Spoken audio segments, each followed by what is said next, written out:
Okay. Looks good on my end.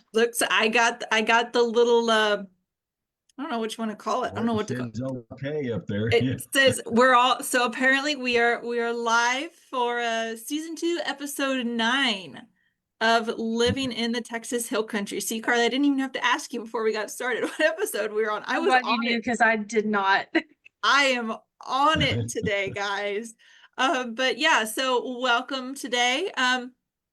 So we actually have Terry Hibbett's on with us, and he's oh gosh, how long have I known you, Terry? I think the first time we met was back in 2021, Yeah, 2022. it's one of the birding border things. Yeah. Yes. So yeah, for one of the programs I'm part of, Terry helped us out and was were you a guide or were you a buddy? You were a buddy. Well, the very first one I was a guide. The very first one, I can't remember how many years ago that was. Way too And many then years. after that, I was a birding buddy after that. Yeah. But Terry is one of those that where when I first met him, I was like, oh, he's a bird guy like everyone else here. But then I learned that Terry, he's just a naturalist in general. He enjoys everything. I've seen you out photographing dragonflies. Obviously, we're here to talk about venomous snakes today because, you know, Yeah. probably one of those things that everybody snakes kind of get a bad rap, and we don't necessarily want to mess with them, but we just don't want to mess with them, and we don't want them to mess with us. So we figured probably best thing to do is have Terry on to talk about some venomous snakes and some non-venomous snakes that you could confuse some of those Yeah. venomous I've snakes got a few of for. those, especially when you get to the water snakes. Yeah. Yes. And it's one of those things where you kind of catch quick glimpses of a lot of these snakes and don't always get the best look, but yeah. So Terry, I guess with that, first off, thank you for agreeing to spend your afternoon with us, your lunch hour. But Terry, I guess if you want to go ahead and share your screen, we'll get started with Okay. venomous snake ID in the hill country. Okay. And then just hit share. It's And there we working. go. Yeah. Yeah, I developed this program a few years ago, so I've been asked to do this before. So, So and you're not well necessarily just practiced. the hill country. Yeah. So not necessarily just the hill country, but this one was basically done for the hill country. And so anyway, so I'll just going ahead and kind of start here on venomous versus non-venomous is what I've got this title as. But uh, we'll start out. Let's see if how I'm going to do this. There we go. Yeah, there we go. We'll start out with some with one of these venomous snakes that a lot of people they just don't know a whole lot about them because they're very secretive. The coral snake, very venomous. They've got really probably the most uh, toxic venom of all the venomous snakes in Texas, but they cannot inject very much into a person. To get a full dose into a person that causes a lot of damage would mean it would have to empty its venom sacs completely. This is a front a fixed fang snake, and whereas the others we're going to look at are have hinged fangs. I But didn't I didn't know that about coral snakes. I mean, yeah, they're so tiny and dainty that with tiny and dainty can be a misleading. it's true. I picked up one on the road here 2 years ago that was probably 3 feet long. So they can get up to, especially down in the brush country down in South Texas. They'll get up to 3.5 feet long. So a big one like that could cause damage, but usually they're very inoffensive. They just try to get away from you. They have a unique habit, though. You don't want to just reach down there and try to pick one up. They have a unique habit where they knot their tail up and crawl backwards, and that will confuse their predators that are after them or confuse people. I had one in Florida one time that did that, and I sat there. It's okay. I can't pick this guy up because I can't figure out which one's the head, which one's the tail, the way he was going. But anyway, there I've got a map I've got a map here, kind of where they've been found in the hill country. Now, this is from iNaturalist, and it may be hard to see, but you can get the county outlines there. And I'm calling the hill country everything from Uvalde North over to San Antonio, and it goes up to Austin also. But I left Austin off this map because there's just not much there. But and then the Brady and that areas in the north. So that's kind of their range in the hill country. Now you go south of here, they're much more prevalent in the South Texas brush country. But this is iNaturalist again. You got to realize iNaturalist is not that old, and there are some other records in for these that are museum specimens that have been there for years. But I didn't include those. I wanted to just put down the things that most recently been documented on iNaturalist. So anyway, all those red squares are where they've been found. I'm right down in here. If you can see that, I'm right down here is where I live, and those two dots down there are mine. But other than that, I have seen them at Fernbreak Springs years ago when I was in college. That's a long time ago. But anyway, I graduated from A&M in 1970, and I took herpetology there at A&M, and we had a field trip at Fernbank Springs, and we caught a coral snake on that trip. So they're throughout the area.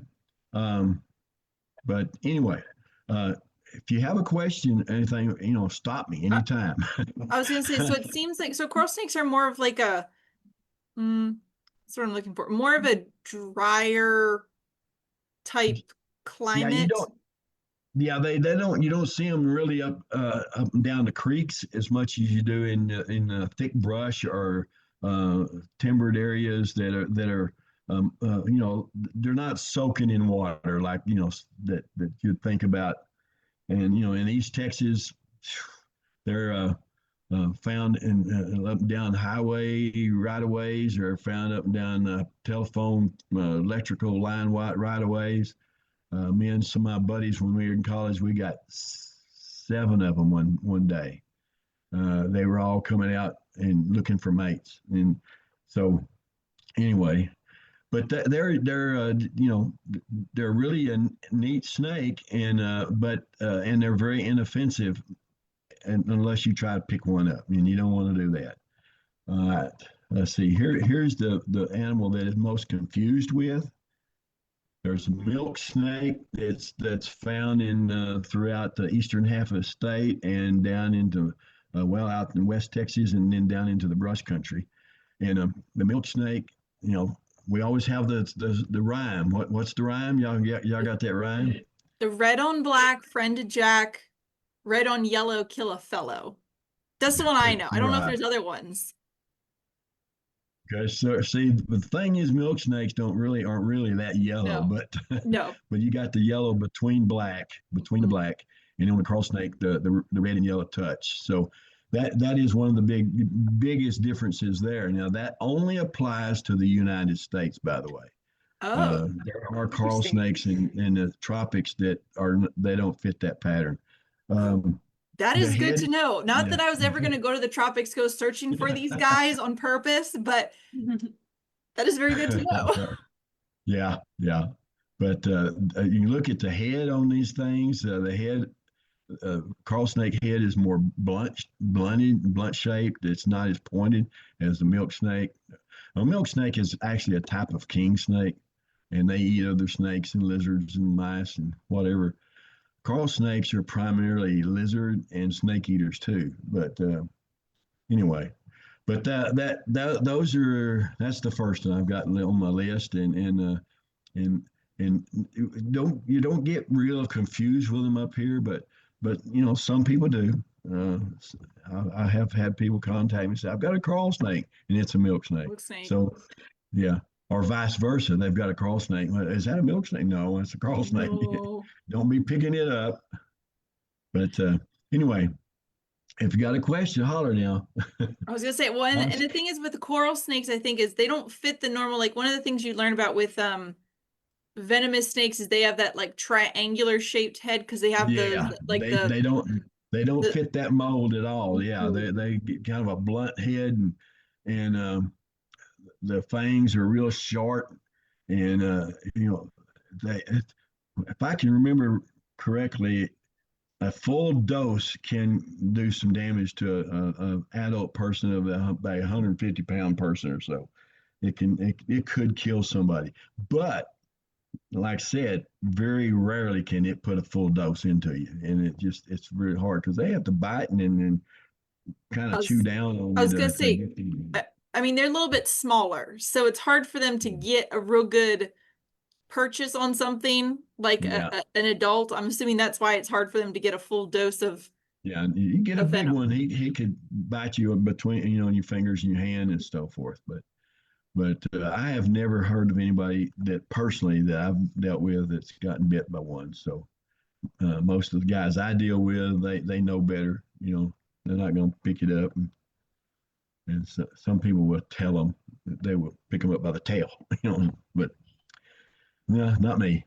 But anyway, let's go to the next one, and we go to the pit vipers because all of our venomous snakes, other than the coral snake, are pit vipers, and the copperhead is probably one of the more common ones. Thing is about the copperhead, it's they have split it up now into three species, but I don't want to worry about that. They're copperhead. They look like a copperhead. They're copperhead. Yep. But anyway, the ones in the hill country are broad banded. They have a broader band like this one does, and the ones in the southeast or in East Texas have an hourglass pattern. These more or less form an hourglass on their back, and they look a little different. But the ranges on these are only in the eastern part of the hill country. Well, not only. There are some isolated records, um, because there is a gap in the Copperhead Range. You have these up and down I-35, and on the eastern edge of the escarpment there, you have several records in that area, all the way up into Campwood up to toward of course once you get to Waco, you're out of the hill country. So, but the eastern edge of the hill country primarily. People tell me they have found them in Real County. This record right here is actually at Lost Maples. Um, Lost Maples, there's two that have been photographed there in recent years, and that the records, no recent records anyway, in Real County or Edwards County. The only Edwards County one I have ever seen was right up here in the very corner one night crossing the road. And these two right into the Sonora or in right south of Sonora was one that I found. It was on the road one night, and so I picked him up and took pictures of it and let it go. But once you get west, they become common again. There are a lot of them in out around Comstock and out in that real. You wouldn't even think they would be found there. It's so remote and deserty, but they're out there. Because there are Anyway, copperheads more of a they like a little bit more that's what I'm looking for, precipitation normally, like or they just obviously if they're in West Texas they don't mind no rain, but I guess I kind of think of areas like you go up a little bit further to like Dallas Fort Worth area, but yeah, again I'm yeah. not a snake person, so maybe I'm 100% wrong on They that one. well, they're they like it. They like it wooded. Wooded, Like maybe that's a forested better term, conditions. yeah, more. These in the eastern part of the range, they like in this part of the range over here, like it more forested and wooded areas. These out here like breaks, canyons, cliff areas. You can go out Comstock, for example, not Comstock. Let's go all the way to lime tree, Mm. and out in that area. They're common out there. No, why? I don't know, but they're pretty common out there. But they're found in those canyon breaks that have a lot of, I guess, protection and Mhm. where they can do find the food that they like. They will eat a lot of insects, by the way. And I've got a photograph of one that was eating a cicada. And they during in East Texas they worry about them sometimes in the forest because a copperhead would be found up in a tree looking for cicadas. And I was I worked for the Texas Parks and Wildlife one summer when I was in college, and we'd clear and brush. And I sitting there and cleared some and knocked a limb down, and the copperhead fell out of the tree into onto the ground in front of me. I said, "Huh." So he'd been up there chasing, looking for cicadas. So they're interesting.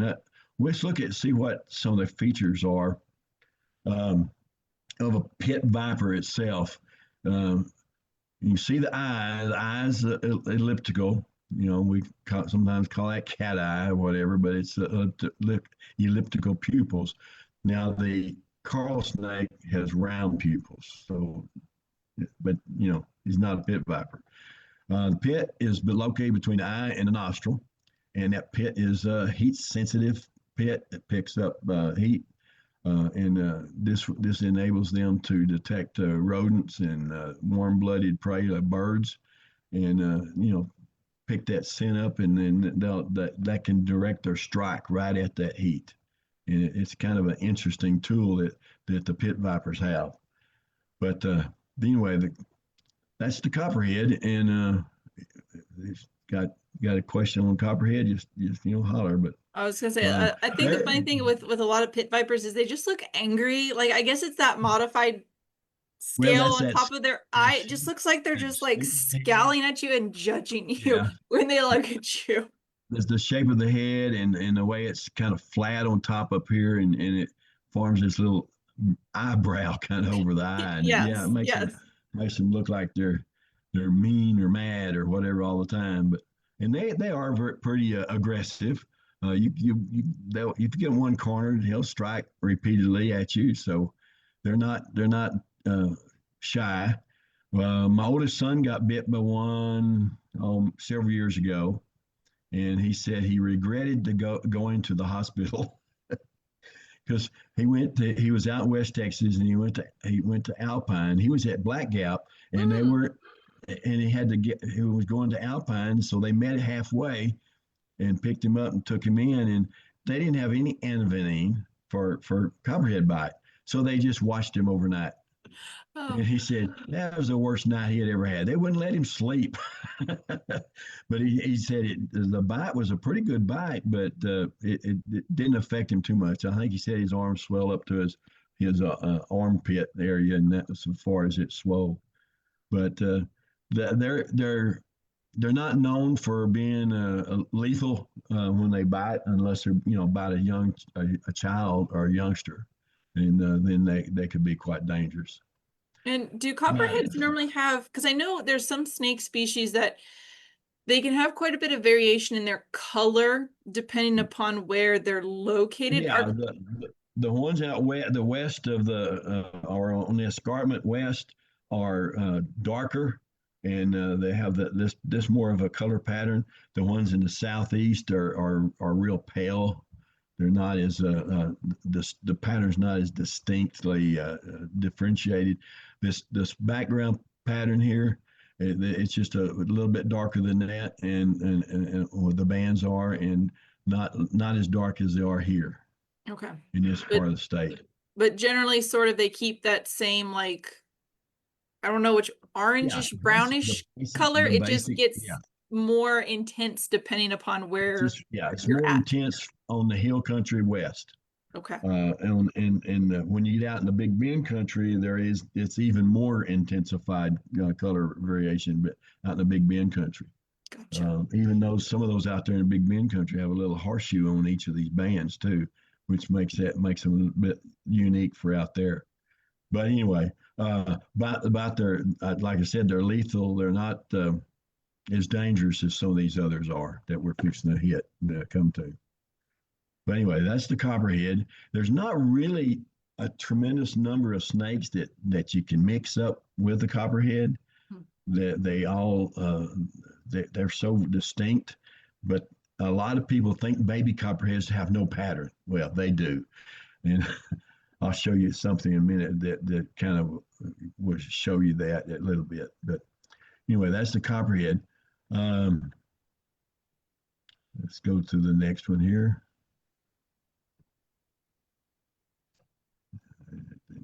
There we go. Some people would confuse that for a copperhead. That's a juvenile cottonmouth.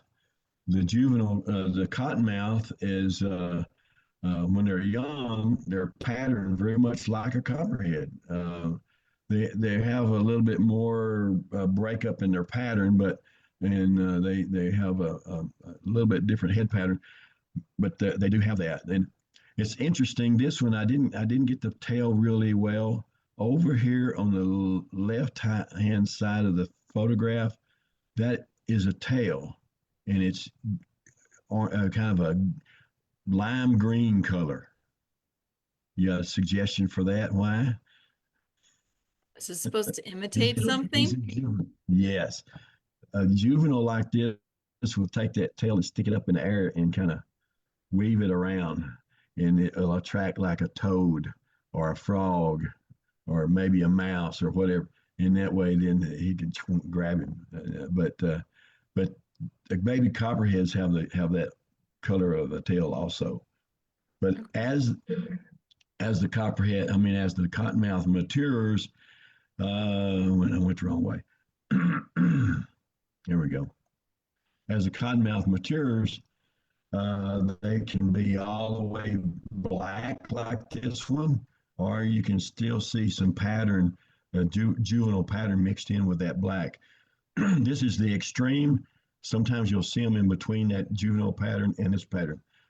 But you'll notice that the head is still that shape of that typical pit viper head. It's a bigger, bulkier body. And this one, people tell me all the time, those are all up and down the Nueces River. No. Here's where the cottonmouth has been documented in recent years. It's All over my raining county. outside. Okay. Yeah. They have a tendency to go up down the Colorado River. And this area up here on the upper left is kind of out of the hill country. I would say that's up the San Angelo area where the Concho and the Colorado all come together. For some reason, there is a nice population of them up there. Colorado River, that's the Brazos River over here. The Colorado runs up through here. You got the San Saba, and then this is the South Llano right here in around Junction. So that's really the only places in the hill country that have been documented in recent years. There are some real old records in Real County, Bandera, and Kerr County. Some real old records, but nobody has in the last 20 years have posted anything on, iNaturalist. How long have you? Do either one of y'all do iNaturalist? I do occasionally. Occasionally. Occasionally, Okay. yes. But I look at it quite frequently and add stuff all the time. But and I've been doing it since 2010, I think. And so since then, there's just not any records, and it started before then. I can't remember what the actual date start I was was. going to ask you if you know. Yeah. I'm gonna look while we're talking. I'm gonna look up when iNaturalist started. Yeah, okay, look that up So because so so cottonmouths are more of they are associated generally with some sort of a water yeah, they like water source. features. They can be found around springs if that spring is a permanent type spring. Uh, and along that eastern escarpment there are several springs and so forth, and down here like in this county and right here Blanco and what's this? Is that in Hayes? Anyway, there all those have springs that are associated with the running into those rivers and those streams, and that's where they're most commonly found. Uh, these down here, that's the Medina. They've been found up and down the Medina River, but not typically. You don't. There's not hardly any records anywhere west of there. Um, I got a book. It's Dixon. It's Reptiles and Amphibians of Texas, and it's the most recent edition. It's not that new still, though. It's got to be updated again, but they keep records. They've got all the museum records and the dot records on every county. And so there were a couple of dots, one dot over here and one dot over here and one dot over there. But I just went with the iNaturalist because it's most recent stuff. Yep. And the guys are starting to use this. The college professors and researchers starting to use iNaturalist a lot because it's giving them an idea. Even if some of them are wrong or a mistake, you can look at it and say, well, that's a mistake. And then all you do is tell them and get it corrected. But anyway, it's a real good tool to look at records, and it's real easy to do. You can go in and just click on Explore and put down the name that you want to look for, and it pops them up. So that's good. So I found out. So iNaturalist originally was started in 2008. So Terry, you were not far behind.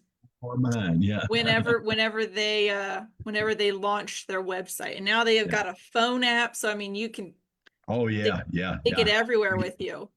Yeah, I can take it out and go ahead and click stuff on that phone app, and then go in and set it up permanent when I get home.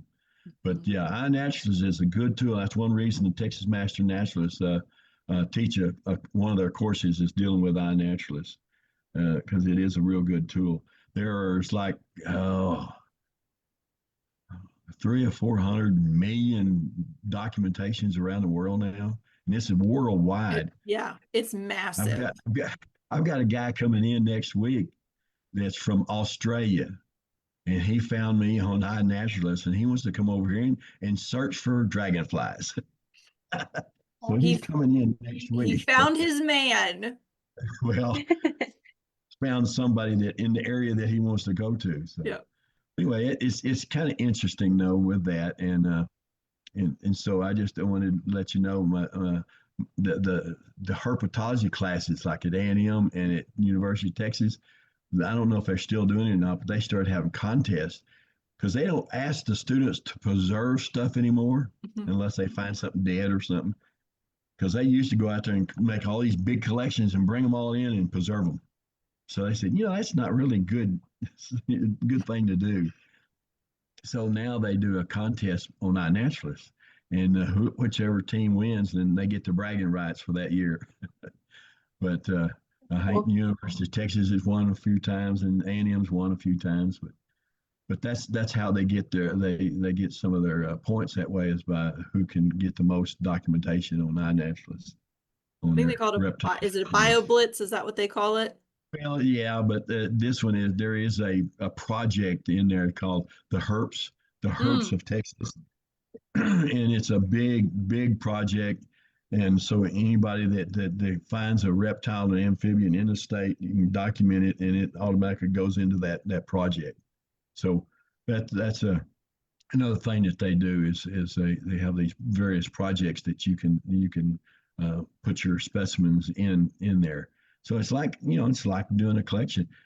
And anyway, that's probably enough on iNaturalist. I was gonna say we'll have to have an iNaturalist maybe sometime this fall. I forget when they do the BioBlitzes. We'll have to have somebody on to talk about iNaturalist. Yeah, there are certain ones. Good idea. Certain people. Yeah. Oh. Anyway, let's go to the next one here. Here's one of the confused snakes of the cottonmouth. It's called a yellow-bellied water snake, and it's got it's dark. It doesn't really have bands. It's got more blotches on its back. He's not real big and fat. The head's not shaped right, but people will look at that, and a lot of times they call these the water moccasins. They say, well, that's just a water moccasin, but the yellow-bellied water snake is found throughout the hill country, wherever there's water. And then there's another one that people was definitely confused, and this is called a diamondback water snake. And people say, "How do you get diamonds out of that?" Well, it's this white area in here is the diamond, and if you look at it, it's got point that way, it goes straight down, point this way. So I guess that's how they get the word diamondback, because those dark blotches are not diamonds. Yeah. But this one is big and is mean. It hurts when they bite, but they're not venomous. But you'll get a burning sensation because of what they eat. They're primarily fish eaters, and someone's been eating on fish, and their teeth, and they bite you. You're gonna feel it. Mhm. But anyway, let's look at. I'll show you the comparison. Here we go. Here's the comparison of the three. Here's the cottonmouth again. The head, elliptical pupil. It's got that ridge that runs around the edge of the head. Of course, it's got a pit there, but most people say, I'm not going to get that close. But anyway, the head is shaped completely different. These have a flatter head. The eyes are slightly kind of looking upwards from the top of from the head, especially this one over here, the diamondback water snake. They've got lines on their upper lips, and these guys don't. You can't even see, it's just all dark. But anyway, the thing is, people look at them and say, but you have to get close to see that. But That's what I anyway, was just thinking. How do you, yeah. what's the best way to tell from further away? But I guess their coloring is fairly Oh yeah, distinct. the diamondback. This one is always basically this color, That and one's obvious. Yeah. yeah, really obvious on that. This one, on the other hand, is usually dark, and if you just get a glimpse of it going through the water or through the grass, then yeah, that can be confusing, especially if you don't get a good look at it. Yeah. So at But, that point, it but comes down to, like you said, body shape. Like the cottonmouth is like a chunky looking chunky, snake yeah, versus the other guy's a little bit more, he's a little bit more slender overall. yeah. And cottonmouths are usually pretty not aggressive, I would say, but they will stand their ground Brown. and really strike out at you if you get in their line of sight and in areas where they're feel like they're threatened. These two guys on the bottom, they can bite. They can give a pretty good bite. Of course, nearly any snake can give a pretty good bite if you pick one up, but uh, but they're not. They're trying to get away from you first. The cottonmouth will try to get away too, but again, if you get him backed up against a log or in some place, he'll crawl up and sit there and will say, "All right." And then the cottonmouth also has a tendency, when a defensive mechanism, it opens its mouth up, and the inside's so white, and that's where the name cottonmouth comes Cottonmouth. from. And anyway, and they got pretty long fangs, and they are dangerous. You don't want to you don't want to get bit by one. They can cause a lot of damage. They're mostly hemotoxic, and works on the tissues, and degrades the tissues where it bites, and can cause quite a bit of damage. So that is something to be sure to stay away. And if you're not sure, just stay away from all of them. I'd say all three of them, anything in the water. But anyway, that's looking at those three real close, and getting them kind of good idea about what they look like.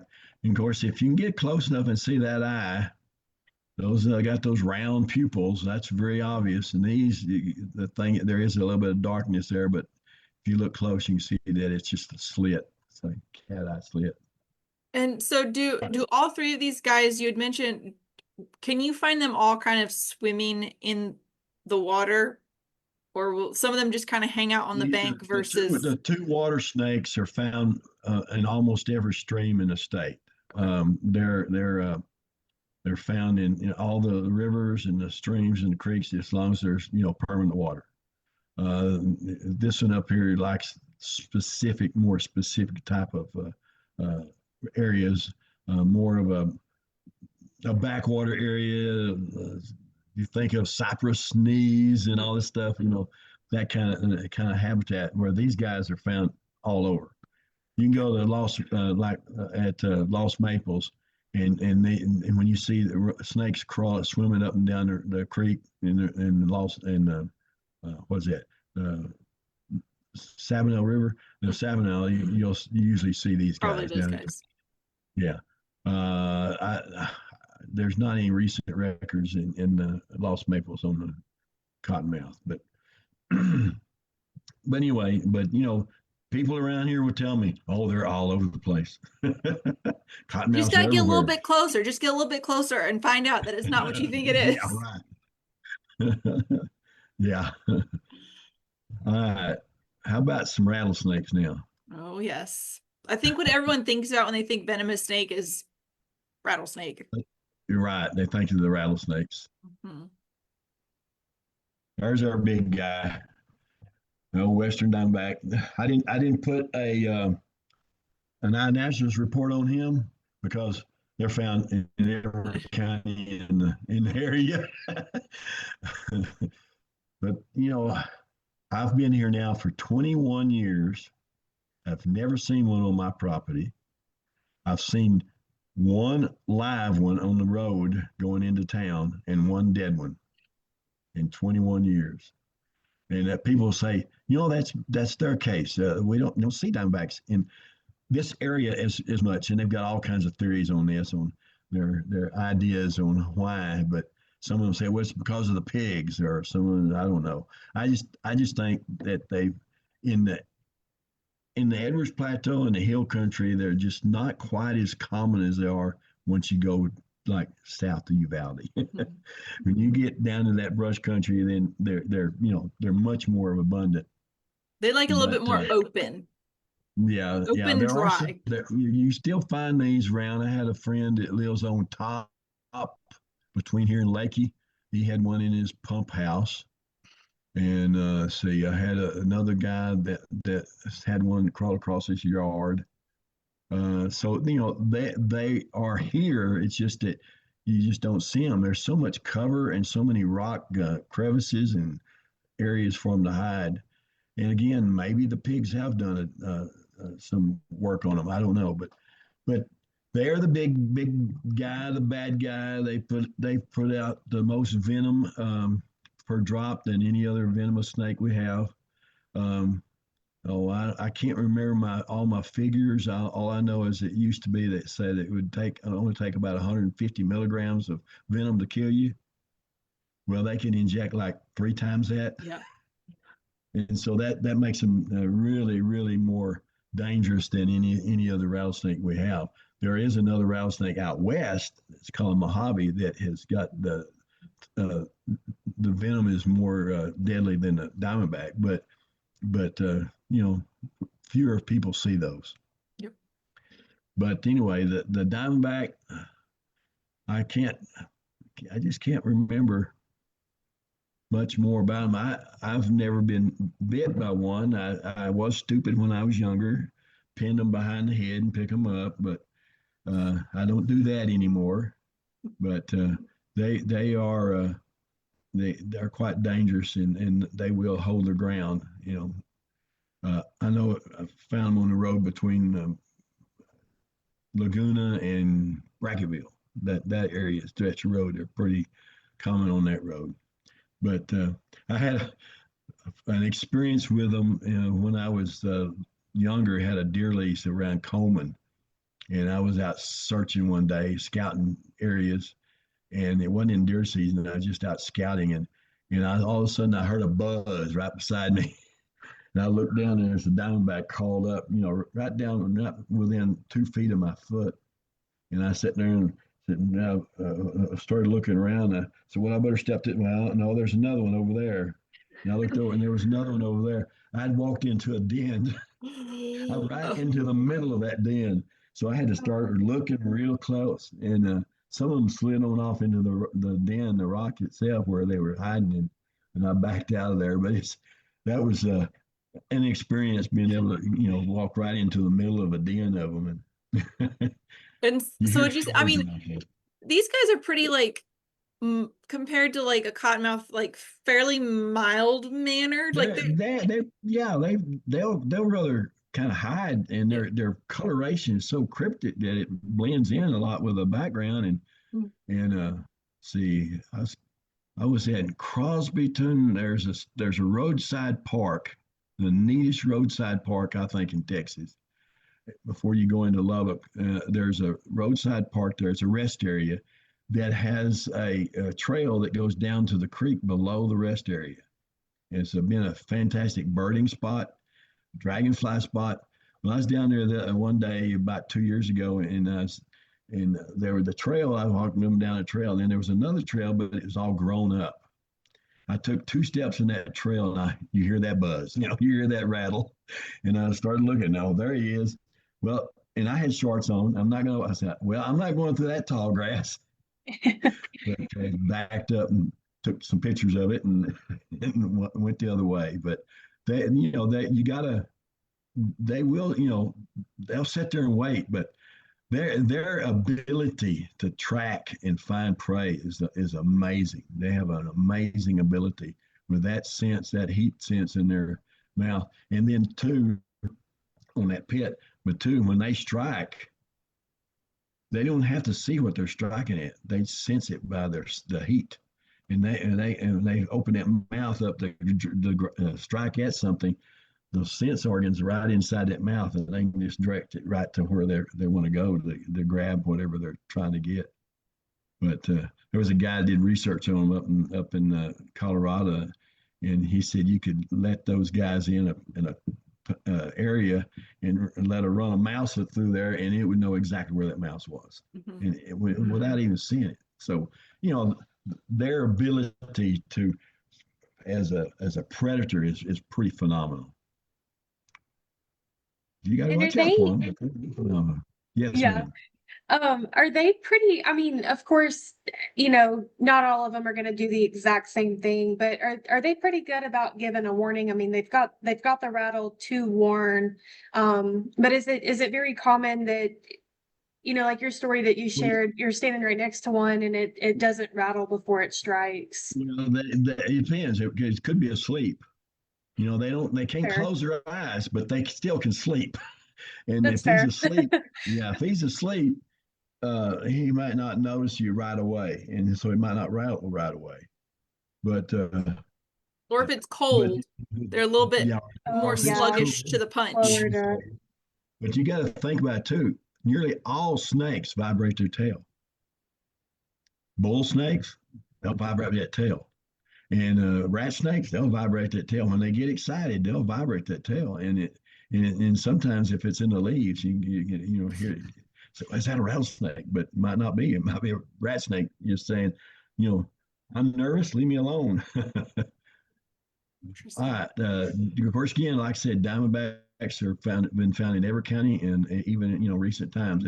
There's just some areas of the hill country where they're more common than others. Once you get up, like here where I'm at, you go south to Uvalde, you start picking them up as soon as you come out of the hills. And when you go north out of here and get up to Rock Springs and get up on top, they're more common up there on top. So that means that they're not found in those canyons. That means you just don't see them as often, probably. I don't know. That's just an idea I have about them. All right, let's go to a couple more rattlesnakes here. This is one of the favorites of the snake hobbyist. Okay, come on. There we go. Rock rattlesnake. They're small. They only get the maximum about 3 feet long, maybe a little over 3 feet, and they're found usually in rock outcroppings. And in our area, they're mostly west. But the pattern is very unique. They're banded gray with black bands. The ones in the Davis Mountains are almost pink with dark brownish or pinkish bands, but they're the same thing. It's just each range where they're found, usually they match the background. This one is found in limestone country. So, and here's the ranges they're found. Barely enter into the hill country from the west. Edwards County has several records. Sonora has some records. You know, of course, you're by the time you get to Val Verde, you're out of the hill country, except for a little bit area over on the eastern side, like the McKenna Ranch and that area. But there is one area for some reason. It's kind of interesting area. It's over in Bandera County. That record over in Bandera County, there is a small population of them right in this one little area. Why? No one really knows for sure. The habitat looks good all through those hills, down there, and those escarpment hills. But they're just not found there. I know I have a friend that found one on the 337 going to Lakey on the cut going out of town. But this was back probably 25 years ago. So there's also I know of two that came out of the Axis Springs area north of Braggartville, but that guy he sold them to somebody. Those are desired in the pet trade, by the way. Oh, And okay. you don't want to get bit by one though. but they are the rock rattlesnakes. They're kind of small, little, inoffensive, and they're not really aggressive. Their bites can be dangerous, but hopefully people that do have them are aware of that. So We're venom wise, would you say they're about on par with, say, like a diamondback in regards to their Well, I think they'd be a little bit less than a less? diamondback. A lot of it might be because of their size, but no, they don't know a whole lot about the venom on these guys. Haven't been studied as much as the diamondback has. But now I can't remember what the lethal dose is on those, uh, but it is they can be dangerous. I had a student that we were out in actually in Mexico, in northern Mexico, right across the border from New Mexico, and this kid stuck his finger back in this crevice and got bit by one of these, and so they took him to the hospital, but they said, well, he's not having issues right now. He'll probably be all right. But he got sicker than a dog. He was sick, throwing up, and he had pretty severe reaction to it. But he came through it all.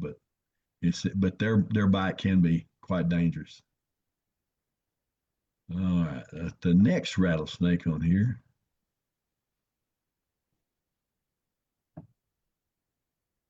Have you ever seen one of these? I've heard of them. I don't think I've ever Right. seen one. Carly should, maybe. There seems to be several records along the eastern edge of the escarpment.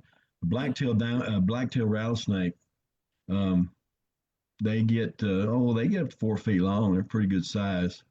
But the blacktail, of course, obvious, they got a black tail. But for some reason, they got an interesting range. I'll show you the range. The range is there's more seen along this edge of this eastern edge of the escarpment. I've got a guy that teaches at the college there in San Marcos, and they have found them right outside, and of course the Government Canyon area, right out of San Antonio, this area down here in this area Bandera, and then they're just kind of scattered in other places that they've found, but they're usually the most inoffensive rattlesnake that I've ever encountered. Usually, always just try to get away, even if you just push one and try to get him to curl up and strike. Sometimes you have a hard time getting to curl up, so you get pictures of them. But anyway, they're found around. There's Bandera. There's some records in the eastern part of Bandera. Kerrville area, Lakey, the Real County. There's this one right up here at the HEB camp. There's a guy up there. There's a lady that works at the HEB camp that has a son that is a herpetologist, and he has found one of those road cuts right north of that the school, the Broon school. That's a private school up there. That used to be the children's ranch, but he's found 2 or 3 years in a row. He thinks it's the same animal on the road cuts up there. Hmm. And this one down here bothers me tremendously. The one that's right there by my house. I've never seen one in my area. And anyway, and I looked at this one, but it says this was turned in by a friend. And I'm just wondering if that friend said he just couldn't remember where he found it because it was dead. It was the one that somebody killed. And anyway, they put it down. It's just, I mean, with less than a mile from my house. But anyway, because I'm right here in this corner of Edwards County. But once you get west, they become very common. When you get west of the hill country, they're really abundant, and you see them quite frequently out there. But in the hill country, I'd say the best chance of finding one really is on the edge of the escarpment. And they're every now and then they'll pop up here and there, but it's just not as common as the other snakes. So is it pretty, so in that picture, it looks like that patterning like is really strong towards the head, middle of the Yeah, midsection of the body, but as it gets they, towards the tail, it kind of like fades out a yeah, little bit. yeah. The pattern fades out toward the back half, and you have the blotching pattern and banding, kind of a combination of a blotch and a band. And they get more banded as they go down, and then they just all kind of fades out. Yeah, but Interesting. So very, very distinct compared very, to yeah, like very distinct pattern. it. I've got a rancher friend of mine up here north of us. It's up Rock Springs, and he said he's gotten them before in threshing machines of cutting hay. So anyway, so they're around. That's just not as common as diamondbacks. All right, let's see. uh, th- I think that's my last that, one. that's it. Man, that's my last one. There is one other that could be a possibility that I didn't put on here. It's called a Massasauga. And the Massasauga is actually found outside of the hill country, barely on the north and on the south, or in the southwest. But it's found out in I'd say the Stockton Plateau, which what I call Ozona West, because I have seen them in Ozona area.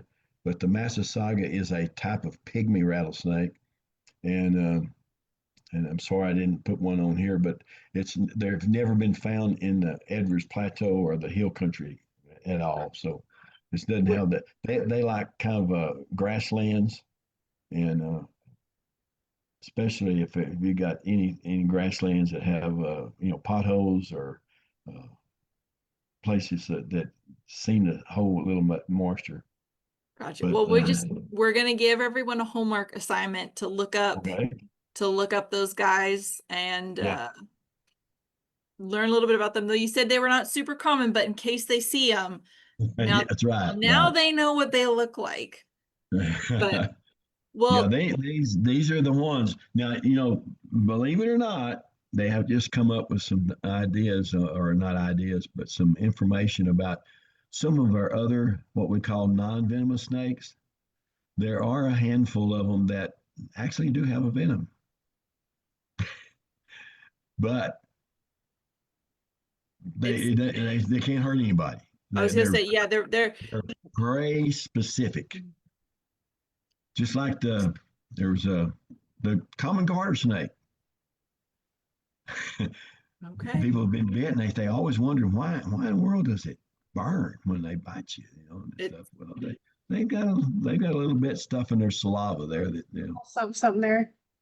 little spicy bite, but nothing should Yeah, necessarily worry about too much. But well, yeah. Terry, I really appreciate you coming on today to talk to us about venomous snakes. We're hoping to maybe do some non-venomous snakes at some point, sometime. I think you Okay, said maybe okay. sometime in August when you get back from your nice trip further north where it's going to be a little bit cooler. I'm very, Yeah, very in jealous. July we're gonna head up to the mountain country. Yeah.